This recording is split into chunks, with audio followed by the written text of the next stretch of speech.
Работаем, дежурим. Сегодня наша смена. Погода сегодня пасмурная. Народу почти нету. 2-3 человека на пляже.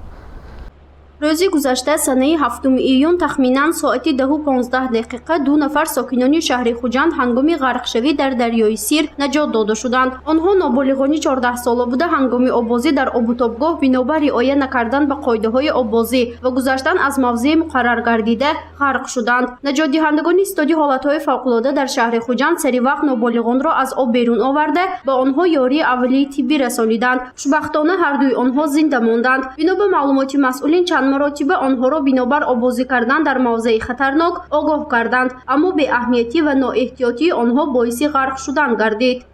В этом районе как раз от дамбочки, вот дамбочка у нас, оттуда заплывают и вода попадает в водоворот, начинает тонуть. Двое молодых ребят, где-то 14-15 лет. Вчера другая смена была, и вот эти ребят начали тонуть. Дежурная смена вчерашняя спасла, успели вовремя.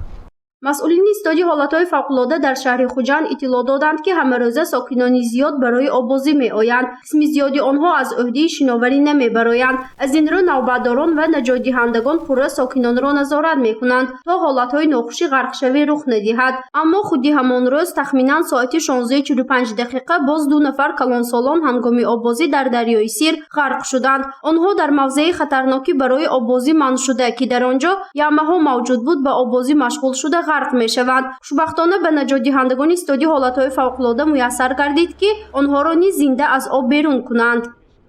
Двое взрослых мужчин в алкогольном опьянении стали переплывать речку. Также пошли с дамбочки и вот в эту сторону. И вот как раз в этом месте стали тонуть. Силы у них закончились.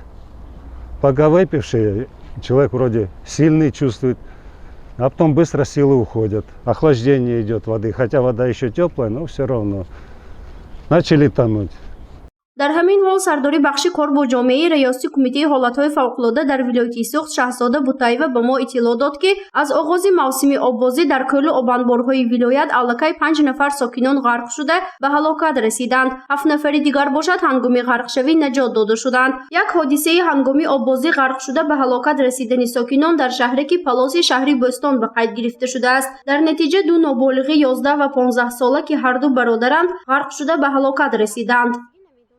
روز دیگری حادثه یعنی سنه 5 ایولی سال 2021 تقریبا ساعت 13:50 گروهی نجات دهندگان دسته مخصوص دامن نجات دهی ریاستی ولایت هنگام بردن کارهای روی آبی و زیر آبی جسد یک نفرشان که سال تولدشان 2006 بود از آب برآورده شده به خویشاوندانشان سپرده شد و خود همان روز جسد دیومین نفرشان که سال تولدش 2010 می باشد از طرف خویشاوندانشان دریافت کرده شد و از فرصت مناسب استفاده برده ریاست کمیته حالت‌های فوق‌العاده و مدافع گردنی در ولایت سوخت بار دیگر از تمام والدین احترام خواهش می‌نماید که فرزندان خود را به نظارت نگذارند، زیرا به مسئولیتی و به اهمیتی آنها در نتیجه با مصیبت انجام یافتنش ممکن است.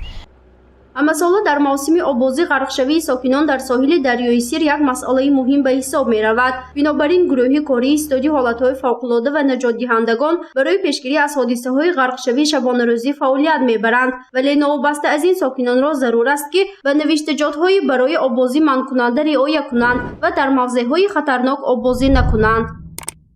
گزارش فرزانه شمسی و نسیم رحیموف برای برنامه اطلاعاتی خبر.